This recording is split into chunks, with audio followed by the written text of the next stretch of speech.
சில பேருக்கு நிறைவா இருக்கும், எனக்கு எந்த நோயும் கிடையாதுப்பா, நல்லா சாப்பிட்றேன், நல்லா தூங்குறேன், நல்லா எக்ஸசைஸ் பண்றேன், என் சரீரத்தை நல்லா பராமரிக்கிறேன். கடன் இல்லாத வாழ்க்கை, அதுதான் எனக்கு நிறைவு. எனக்கு எந்த கடனுமே இல்லை, நானும் கடன் வாங்குறது இல்லை, எந்த பிரச்சனையும் இல்லை, நான் நல்லா இருக்கேன், பொருளாதாரத்தில் நல்லா உயர்வா இருக்கிறேன், என் குடும்பம் நல்ல குடும்பம், நிம்மதியான ஒரு குடும்பம், எந்த பிரச்சனையும் இல்லை, நான் நல்லா இருக்கேன். சண்டை இல்லாத உலகமா இந்த உலகம் இருக்கணும். இப்படி ஜனங்களுடைய மனசுல ஒவ்வொருவருக்கும் நிறைவை கொண்டு வருகிற அநேக காரியங்கள் இருக்கிறது. இந்த காலையில் நமக்கு நிறைவை கொண்டுகிற ஒரு சில காரியங்களை நான் உங்க இடத்துல பகிர்ந்து கொள்ள விரும்புகிறேன். எதெல்லாம் நமக்கு நிறைவா இருக்க வேண்டும்? இந்த உலகத்துல நிறைவு முதல்ல அன்பு. அல்லேலூயா. அன்பு இருந்தா போதும், அதான் நிறைவு.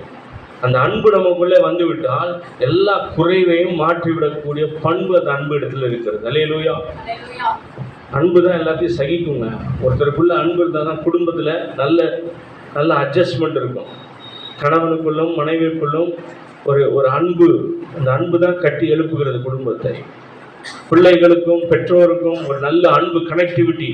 அன்பு தான் ஒரு கனெக்டிவிட்டியாக இருந்து செயல்படுகிறது.